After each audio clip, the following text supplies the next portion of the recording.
Hello everyone and welcome back to Resident Evil Deep Dive, where I'm consuming as much Resident Evil content as I can within the month of October.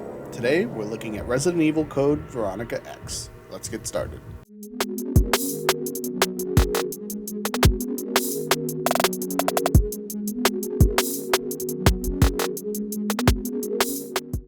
First thing that stuck out to me on this positive side was how amazing this game looks for its age. The models and lighting in the levels made the atmosphere really nice. The overall environments are just okay, if not a little bland, but everything else does so much to set the mood of the game.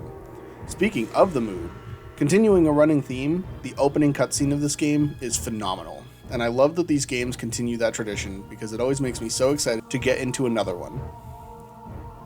Now, the first thing I noticed on the negative side was my absolute favorite friend is back, the tank controls. I absolutely hate tank controls. Especially when Outbreak, just a few videos ago, gave me a full analog control. Like, I got the idea of them and how much they add to the overall scare factor, which is a point I made in the Resident Evil 0 video, but I just personally find that it adds so much extra frustration, and I find myself fighting them more than I ever find myself absorbing anything else around me. I just have to constantly be aware of how I'm controlling the character, which, for me personally, takes me so far out of the game. I really liked the first opening section of the game. There is no time to waste for this. You walk through a dark hallway by a lighter just to walk outside to an immediate explosion in a graveyard and be surrounded by 5 zombies. This, at least in my playthrough, was without a gun.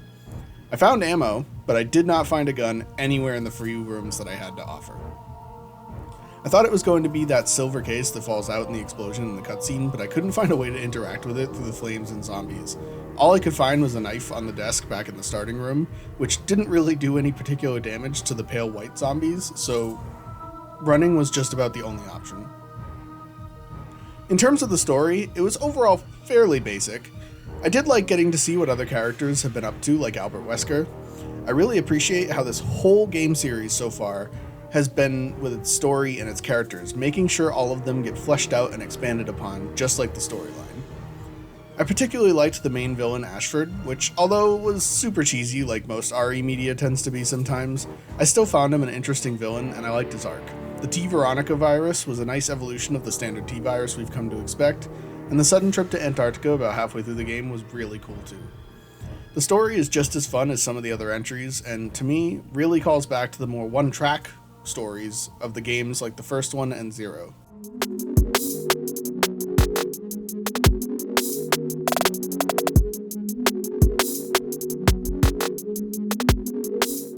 Overall, I enjoyed almost every single thing about this game except for the controls, but that's maybe just me being a terrible gamer. I suppose that's up for you to decide. I think this game is worth revisiting if you're experiencing Resident Evil like I am, because it really plays an essential role in the storyline. With that being said though, I would get the modern digital port because although I played the PS2 release for this episode, I can imagine that the modern port probably has the same enhancements the HD remake of the first game did on modern platforms. What did you think of Code Veronica? Let me know in the comments below and don't forget to subscribe while you're down there. Thanks for watching and I'll see you tomorrow.